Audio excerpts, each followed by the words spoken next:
Hey there, guys. I had a buddy drop this thing off at my shop saying that he lost propel on the left-hand drive wheel.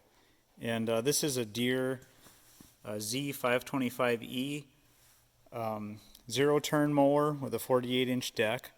When he dropped it off, I verified it was doing exactly what he said. And initially, I didn't really start a video on this because I didn't think it was that interesting or going to be that interesting, but it turned out to be pretty interesting. So I'm kind of starting this video about halfway into the project, but hopefully this will still be helpful for you guys. So initially, I thought, maybe it was something simple like the drive hub was spinning on the output shaft, or maybe that this is the pulley and fan that the belt drives to spin the hydraulic pump inside the hydrostat. I thought maybe the splines might have been stripped out. That was not the case. I'll insert another video of me just kind of manually turning the hydrostat pulleys by hand, kind of showing my initial stage of just trying to figure out, was it something simple or was it something internal to the hydrostat? In this case, it happened to end up being something internal. And in the process of kind of researching the problem and digging into it, I thought it might be interesting for you guys to kind of hear some of the backstory on it, because I kind of learned a lot going through it. And it seems like a pretty widespread problem that probably affects a lot of you guys here. So this transmission in here is it's a Tuff Torq. It's a Kanzaki Tuff Torq transmission. This is actually the Tuff Torq and the John Deere part number. So you guys can read that. This is the left-hand side. The right-hand side numbers will be slightly different. There's a lot of videos out there already kind of showing you how to get the thing out of the mower, so I'm not really going to dig into the removal and stuff too much. I will mention, though, that there is a pretty heavy pulley, the main drive belt that comes off the PTO clutch on the engine. There's a pretty heavy spring, here it is, pretty heavy spring there that pulls on a tensioner bracket to keep that belt tight. And that thing was pretty difficult to get off. What I ended up doing, you guys can see this wire here.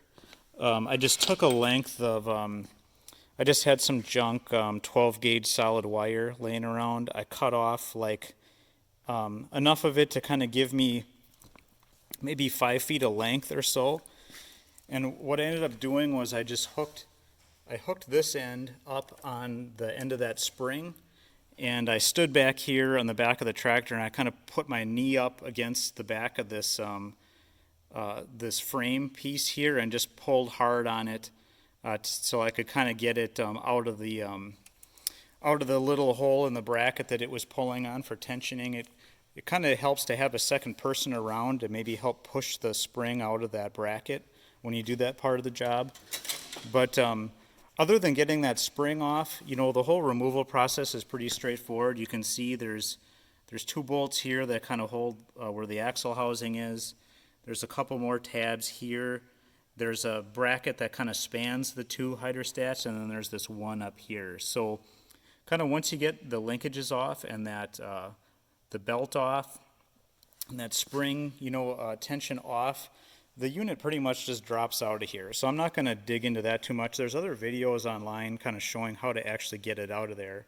But what I wanted to kind of talk about was why these fail and what actually happens inside the transmission and how to fix it. So, while I'm in this area of the video here, I also wanted to show you guys this. So, when this thing showed up, there was a vice grip holding the battery terminal on because the battery cable had corroded off. And when I dug into this, the Deere factory harness here has like a 10 gauge or a 12 gauge kind of feeder that was used a common. It was crimped right into the main lug of the battery cable, so you had to buy a whole new harness from Deere to replace this corroded off end. And you could also probably could have cut the original one back and gotten a lug crimper and crimped it together. But another option for you guys, if you don't have I actually don't have one of those big lug crimpers myself, so I actually went to Fleabay, and there's a couple sellers on there that kind of make these nice battery cables where you can select the color, the gauge, the ring terminal, hole size, and the whole thing was like less than $10 shipped. So I thought that was pretty reasonable, and it was made in USA. It came with this nice heat shrink with like the glue fill inside to seal the moisture out.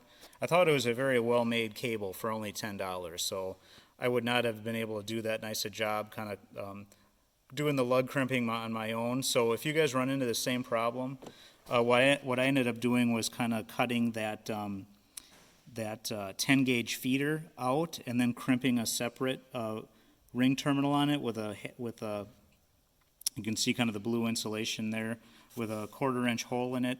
And then I ordered this cable in a 1 foot length red with 1/4 inch holes in it to kind of match up with what was there. So the gauge was correct, and thought it was very well made. So I guess back to the hydrostat here. What I learned from this whole process here was why these fail is that when these were built, Tuff Torq used this kind of pretty basic looking fill cap on the reservoir. So these are separate self-contained units with a pump and motor in each side, and they have separate reservoirs with this cap on it. And I've got one off here over on the bench. There's a little kind of breather filter that sticks in the reservoir, and then this is the cap.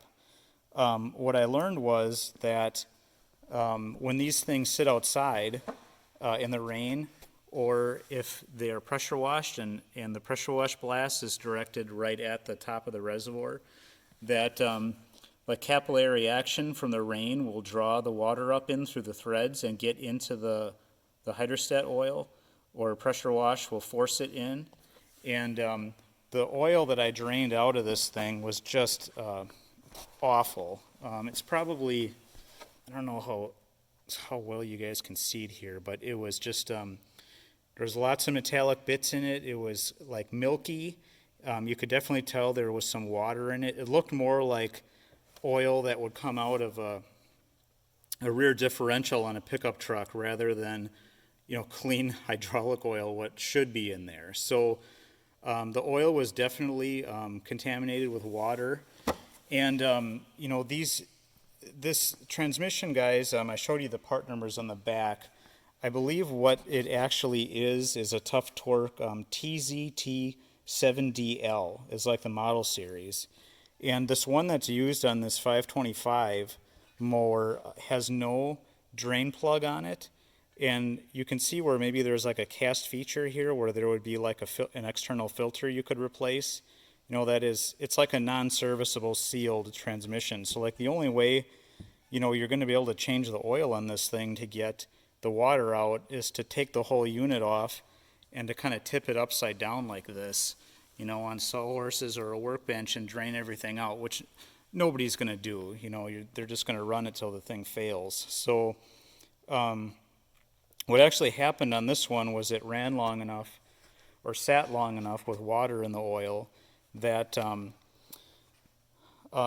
what happened was, so this is the way this transmission is laid out. You guys can kind of see like there's the final drive section here, and then like this is the hydraulic section here. They're kind of separated by this this raised rib in the casting, and this is kind of all the parts pulled out here. Before I get into what actually failed, the other thing that you guys might struggle with trying to get this thing apart is pretty straightforward. Getting this hydrostat apart, you pull off. There's like 12 or 15 bolts here where you can pull that whole cover off that I was just showing there. This thing. Make sure when you are it's very well sealed. Tuff Torq uses a really high quality sealant on it. So once you guys take those bolts out, it's still just not going to pop off. Make sure when you're trying to pry it off, you're using these pry points. So you can see there's one here. I think there was one here. Don't just jam a screwdriver in between these case halves and mess up this surface, because you've got to clean this off and get it real nice and flat again for reassembly. Make sure you use the pry points that are provided. But once you finally get it cracked and pulled off, you're going to find that this this pumping section here, like your hydrostatic unit, it kind of sits in the transmission kind of like this. I'm trying to do this with one hand, guys. It kind of sits like this when you pull the cover off. This is what you're going to see. And there's three bigger bolts that kind of hold it on. And when you run those out, this thing still won't pull off. And initially I thought that there was something holding it together from the bottom. So what I did was I went underneath and I popped out the shaft seal. So this is where the main drive pulley from the engine belt would spin. That's where that pulley sits. There's a shaft seal there. So you can't see that there's a snap ring underneath till you pop the shaft seal out. And I used one of these Lyle motorcycle like cam shaft seal pullers to pull it out. So these have like a little hook on the end. So like what I do is I put it vertical sticking out, and then I'll kind of weasel that little hook in between the shaft and the ID of the seal. And then you can kind of adjust a good point in this bar here where you can react on the casting. So usually I'll kind of put this up close to like where the boss of like the shaft seal boss on the casting is to react on, and then just kind of yank on it till the seal comes out. And that worked pretty good. This is a pretty nice tool for little seals like that. You could also probably run a screw into it or something and pull on it. Might also work. But so once you get that seal out of there, up in there, you're going to find that there is this. This is the shaft seal here, actually. This is the snap ring. So you'll need some snap ring pliers to get that out. And once you do that, I thought that maybe this would pull out and then I could get everything apart. But turns out that I think I probably could have left all of this alone. And what was actually holding everything together was, you guys can see this is the top of the unit here. On top of the unit, there's actually this little gerotor pump. I believe this is the charge pump. It kind of sits like right here. I probably don't have it oriented right here, but it sits like that, and it looks pretty nondescript, like it's not actually holding anything. But what you'll find is when you pull the thing off of there,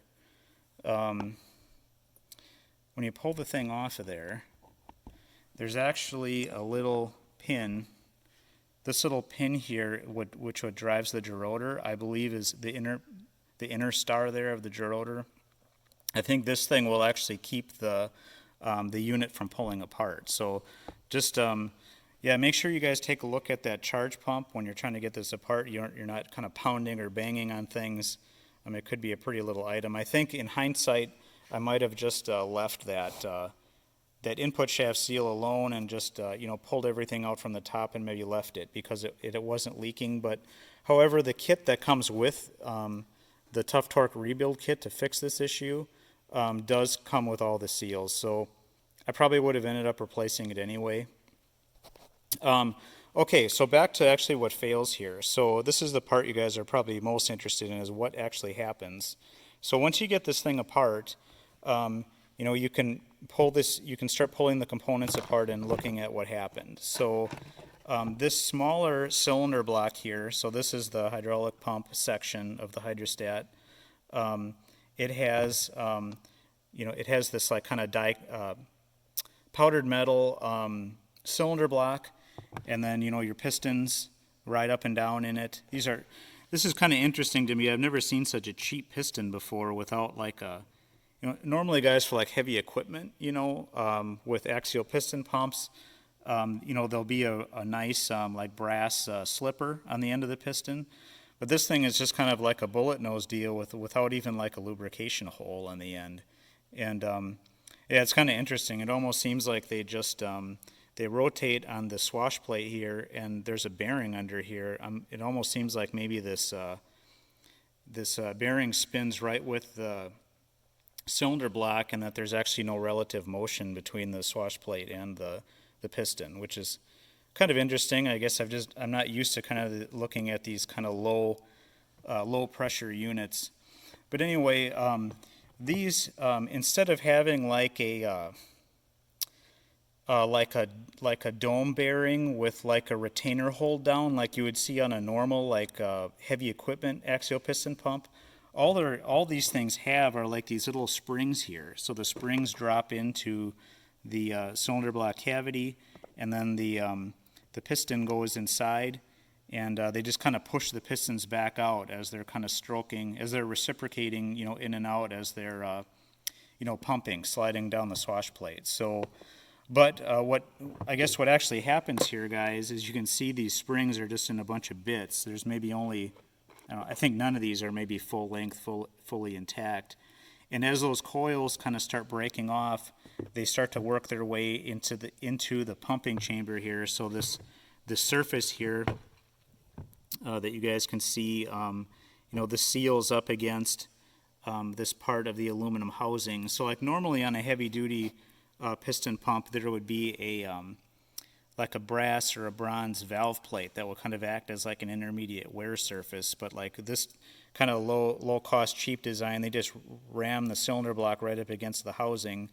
In this case, I think anything would have failed no matter how it was designed with the way these springs are set up. But I think what happens is the water eats away from getting in from those fill caps that we talked about earlier. That water and the oil corrodes these springs, and the coils start to break off. And then they get up into this sealing surface. You can see where your kidneys kind of have that tract, like a groove track cut into them. It's kind of oily and maybe hard to see, but you guys can see that. That's supposed to be a nice flat surface, and there isn't supposed to be a groove there. So those true up the cylinder block surface, and then they also true up this running plate surface. So you can see there's also a big heavy groove in there. And instead of the oil, being sent, out these discharge kidneys here, it just leaks back out into the case. So no oil actually makes it over to the motor section, which is this part over here. So how this thing sits in the unit is kind of like this, and the pump kind of sits up, upside down as you're looking at the camera here, and then the motor, the motor has a similar cylinder block with a similar setup, and it runs up on this running surface here. And the motor, in my case, was not quite as chewed up. So here's the springs. You can see most of the springs actually are almost fully intact. There was maybe just a couple coils that had fractured off and were starting to chew it up. So this is maybe more what you should see, on that pump that we were just looking at. But if you look close at it, you can see that we're starting to cut a groove into the motor section as well.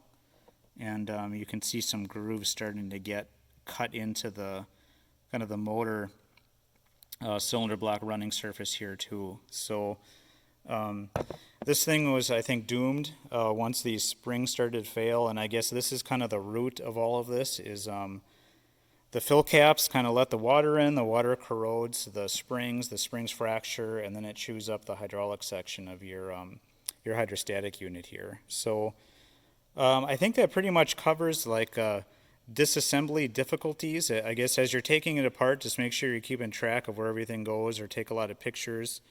I am in the process of kind of cleaning everything up now and waiting for the rebuild kit to arrive. The rebuild kit comes with a new hydraulic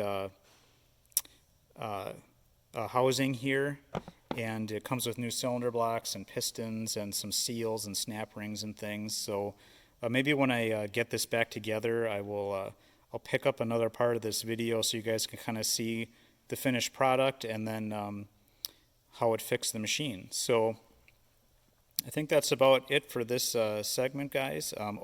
One thing I noticed when I pulled this apart, though is when I was cleaning this cover up, I've got this bottom cover already cleaned up, ready to go back on. I noticed that there was this little, on one of the final drive sections, I think this first one that the motor turns, there's like this little notch in the in the shaft running surface there, and what I noticed was, actually, it's the second stage. In the second stage of the drive, I noticed that just make sure when you guys are putting this back together, you put it so that notch is facing up, so that the cover sets down on it properly. I think if you don't notice this and say it's turned like sideways or 180 degrees, the cover's not going to seat down, and you're going to wonder what's going on. So I think otherwise this thing pretty much just sets on. There are a lot of magnets inside this transmission, so there's these little magnet cavities like all over the place. I think there's one there, and I think there's a couple on top of the hydraulic unit here, this hydraulic casting. Just make sure you get those all back in, and pay attention to where they all were. So I'm going to wrap up this segment here, guys, and this is probably going to take me a few days or a week to get the rest of that kit to arrive and get everything back together, but I'll follow up at that time. Hey there, guys. Before I get back to the reassembly, I missed one key detail, and so I was talking about the water ingression issue on the reservoirs, and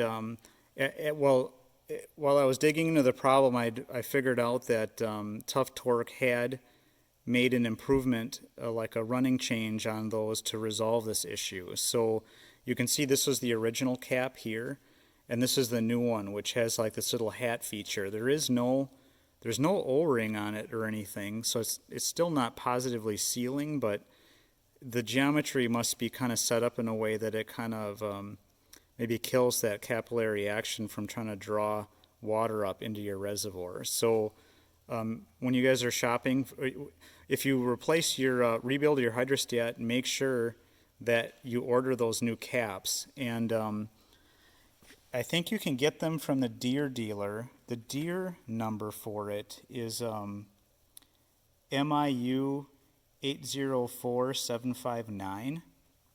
But there is, you can also get it directly from Tuff Torq, and that's what I did. I just got the Tuff Torq ones. So this is what they look like when they come, and the Tuff Torq part number for it is it's this number here. So if you guys go through all this work of rebuilding this transmission, just make sure you get these new caps so that your work stays intact and the problem doesn't repeat itself. So I just wanted to add that. I missed that in the first segment here. So I'll be back when I get the kit and start getting this thing back together. All right, guys, my kit came today, my hydrostat rebuild kit. So I was just going to show you what came in it. I forgot to mention in the first segment there that the reason I had to buy this kit from Tuff Torq is that you can't get this from Deere. Like, Deere only sells this this entire hydrostatic unit as a complete assembly, and it was around $1,000 when I priced it out. So that's why I did kind of the rebuild kit route here. The rebuild kit was around a little over $300, so you'll save quite a bit of money kind of doing this project yourself, and really it's kind of a waste to throw this entire unit away, because the case and the final drive section is really it was beautiful when I cleaned everything up here. There's really nothing wrong with it, so it's probably worth your time to kind of go through the effort and just to rebuild these yourselves. So I don't have the part number here for the whole kit. It didn't come in a bag with that number on it, but I'll paste it just as text into this segment here so you guys can see what it was. Note that there is a different part number for the left hand and right hand kit. So in my case here, this was the left hand kit. The center case, though, this portion here did have its own separate part number. Probably if you're doing this job, though, you know, it probably doesn't do you much good just to know that one, because probably your pump cylinder block is also ruined like mine was. But yeah, one thing I noticed on the center case when I took this out of the package was I could actually see the decompression grooves actually on this one. So on the original one, you guys probably might remember, this thing was just so scored up. It was just had a big heavy track from the springs grinding into it the whole time.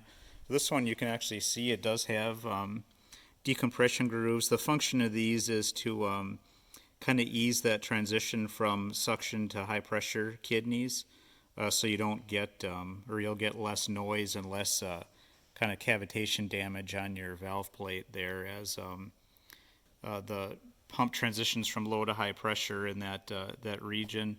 Your motor side doesn't need those because your charge pump always keeps the low side at charge pressure. So you guys might remember from the first part there, that charge pump sits up on top here. This is just that little gerotor unit that was on top, and I'm assuming these little plugs here on the back are your charge reliefs and maybe your charge anti-cavs hidden under those. These look like non-serviceable, like you can't get those out, but I'm guessing there's a relief and anti-cav built inside that housing.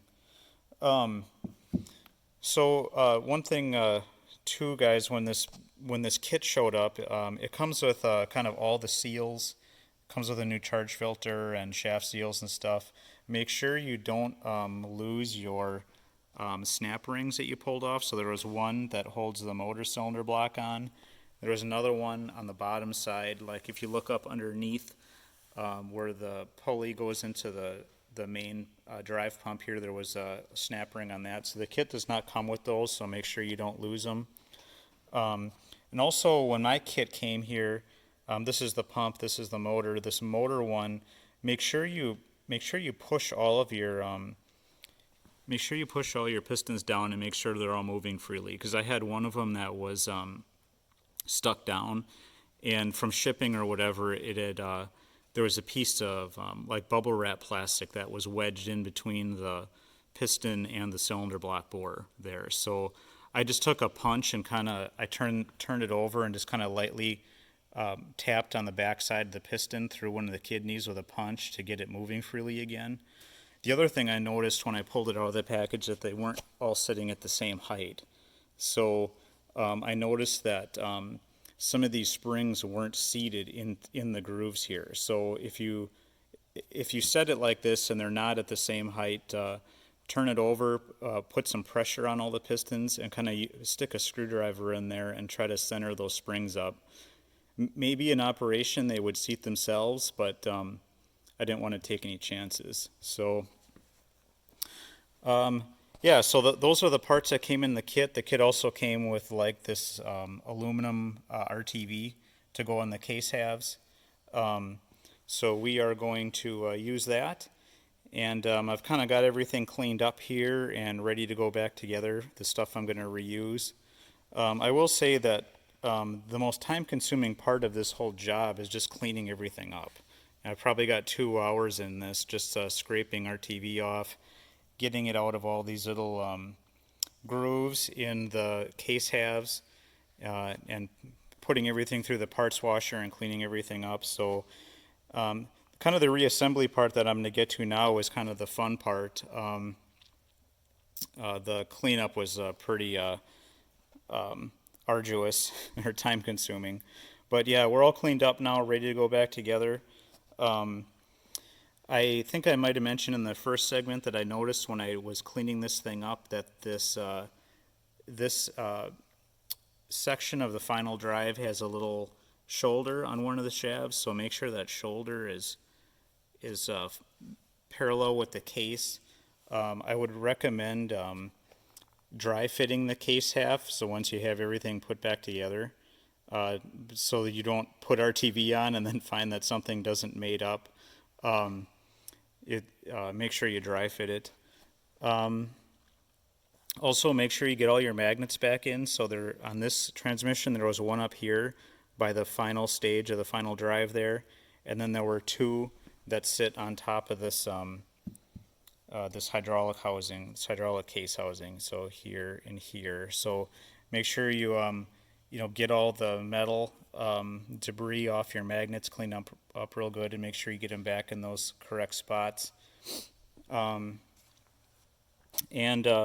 oh, one other thing, guys, I also noticed that your motor here. So your pump is your pump's a variable displacement pump. So as you're moving your levers back and forth, you're, you know, varying the displacement of your swash plate on your pump. But your motor is fixed displacement, and I noticed that this thing can go in either way. So you see that like on one side there's like these kind of two little posts there, and on one side it's like one large rectangular post. Make sure you take all kinds of pictures of this thing before you start disassembling anything, because I didn't realize that until I had everything apart, that it could go in either way. And actually a lot of these parts can go in either way. Like this, there's this little block here that goes up against this swash plate control arm. It can go in, you know, convex side, either side, and same thing with like this little park brake. There's a part in there that could go in backwards.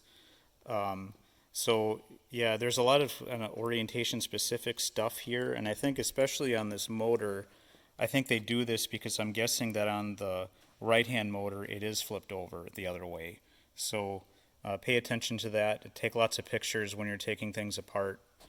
So I'm going to start putting this thing back together now. It's just me here today, so I don't have a cameraman with, but I will get this thing back together, and then I'll pick up on this kind of with if I ran into any issues or observations as I put it back together. So,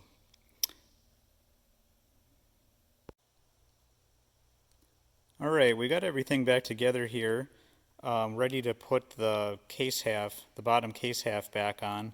Just wanted to mention two things to you guys. I kind of ran into while putting this together. So when you put the shaft through the motor, and there's a little snap ring behind this bearing there that you got to put on, and you start to lower this kind of motor pump assembly down into the case, it has to kind of, there's an alignment pin here. There's also an alignment pin here. You've got to compress this section pretty hard to get everything to drop in. So you've got, and while you're pushing on this while you're pushing this together and kind of compressing everything, you're also trying to kind of get this brake disc lined up in there. So when I was putting it together, I actually took out this the second stage of the final drive reduction just to make it easier to kind of drop everything in.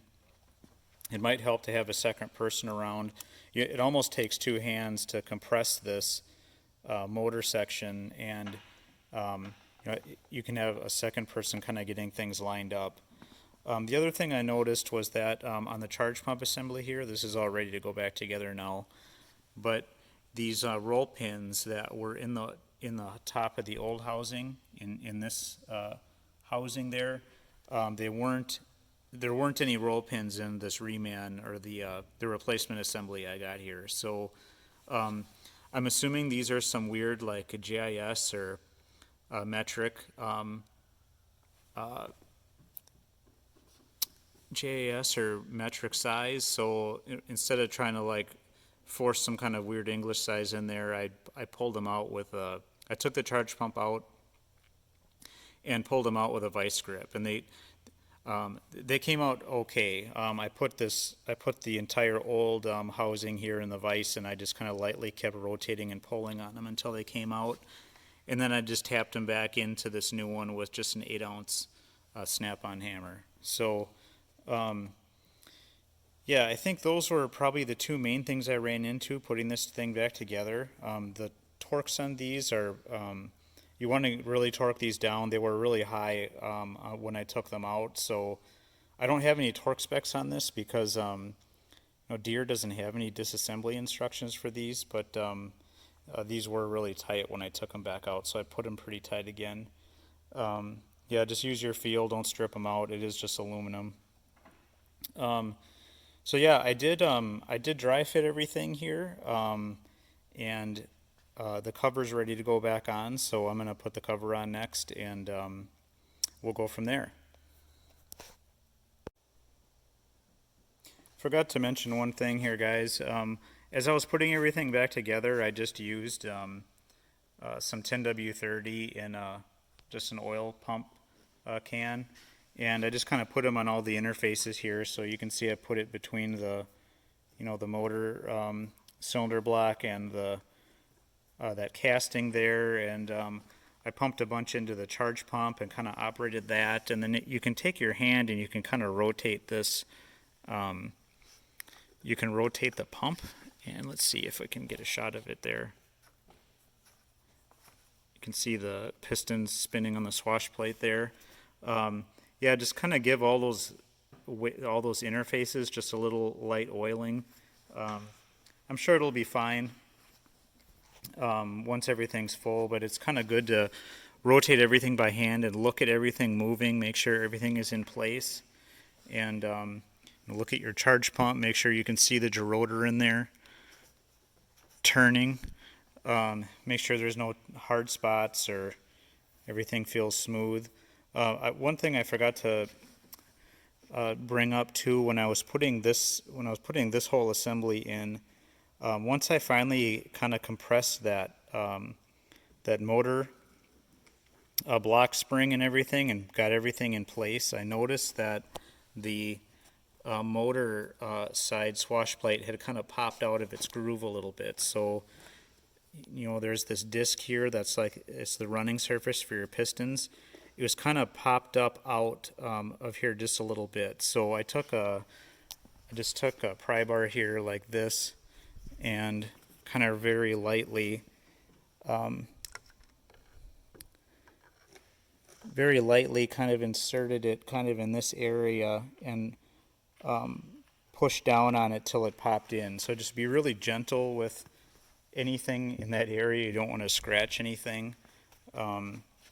Yeah, after everything's back together, just kind of rotate everything lightly so you can see everything moving and feel everything by hand. And I think as long as you don't feel any tight spots and everything's moving smoothly, it should work once it's being spun by the engine. So yeah, I forgot to mention that in the last part. We're going to put these case halves back together now. Alright guys, we've got this hydrostat back in again.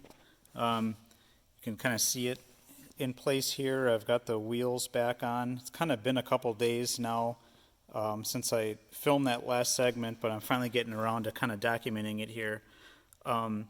So yeah, the hydrostat went back in pretty well, bolted it back up, and one thing I wanted to talk about quick was kind of how I primed it and bled it.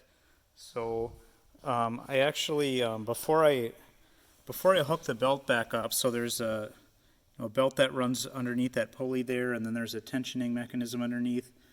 Before I hook the belt back up, I actually chucked up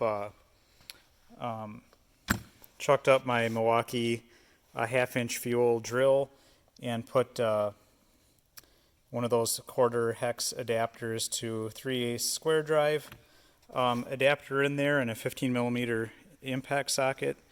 And I spun the hydrostat here with the drill kind of slowly, maybe like 500 RPM or so. And while I was spinning it, I guess first I hooked the propel linkage up, the kind of the one that you see moving back and forth down there. I hooked up that one to the handle here so I could kind of move it forward and back. I would say it probably took maybe about a minute of spinning before I was kind of getting good movement down there at the axle. So like it took a while for the charge pump to prime up and start filling everything. And then I went in reverse and held it in reverse and spun it with the drill some more. Probably took another minute to get good reverse action, and then I just kind of went back and forth a few times. kind of spinning it with the drill gives you a good chance to turn everything at low speed. You know, you can feel if anything's binding up at all, if there's any tight spots or something sounds bad. It's kind of a nice low speed, low torque way to kind of make sure you didn't screw something up when you put it back together. Because once you start that engine up, you know, she's idling at, you know, 1500, 1800 RPM, just ripping, even at idle. So, you know, it's probably a lot safer, and you might have a chance of kind of pulling it back apart if you hear something that sounds bad. So yeah, that's kind of how I primed everything up. The other thing that I should probably bring up in the video here too, guys, is this tensioning spring. So I think I might have mentioned this earlier, but if you guys can see that black spring there that pulls on these kind of tensioners underneath, it's a really heavy spring. And I think earlier in the video I talked about just kind of using a wire to loosen it. So when I pulled that, when I pulled it off the first time, I kind of went up underneath the machine and I kind of pulled, stand up here a little bit, I kind of pulled to the right to unhook it from that bracket, but to get it hooked back in again, I kind of had to go through this hole here between this like muffler heat shield and the frame. So I fed that up through. You guys can see my wire down there. I fed that through up over to the spring. See if I can get a shot at. You can see just the tip of the spring right there. I fed that up in there and yanked on it. I actually had a helper kind of actually get the end of it started in there. But yeah, it helps to kind of actually pull it to the left here of the machine to get it hooked back up again. So that's how we did that. It's really difficult to get that spring hooked up without kind of using the wire trick here. And then lastly, you guys are probably thinking, well, what about the right side? The left side failed and had no propel, but you talked all about the water getting in the oil. What about the right side? So I thought the same thing, and I had contemplated, actually I did suck it out. I went in with a suction gun and drew maybe 2 quarts out of this thing by just shoving the hose in through the reservoir and then down into the transmission. But I still wasn't really confident I was getting all the water out and muck out of there. So what I ended up actually doing was drilling and tapping the bottom of each hydrostat. I did both of them here. This cavity on the housing here, I think, is where the filter and the drain plug would go if, you know, this transmission was equipped with one. So I knew this was a safe area to drill into. You don't want to drill in, let me move my camera a little bit here. You don't want to drill too far back on this thing, because if you guys remember, that motor section of the hydrostat sits right around here. And you don't want to drill back there because the charge pump is right behind there and the filter. And you don't want shavings to get in there because that would be post filter. So, but I know when I had this case half off, I knew there was kind of a dead area here where that filter was. So that's where I drilled in, and I just drilled and tapped for an 1/8 inch a male pipe thread on each side. So that's the left side, and then this is the right side. And when I drilled that out, all kinds of, you know, nasty oil came out of there. So I'm glad that I did it, and hopefully we caught this right one in time to kind of drain it and refill it with new oil before anything was damaged in it, but we'll see. Well, hopefully by draining everything out and putting fresh oil in, we're giving it the best shot of recovering. And then earlier in the video, guys, I kind of talked about kind of the new hat style fill caps, so that's, you can see them installed here, that are the improved design that supposedly keeps the water out.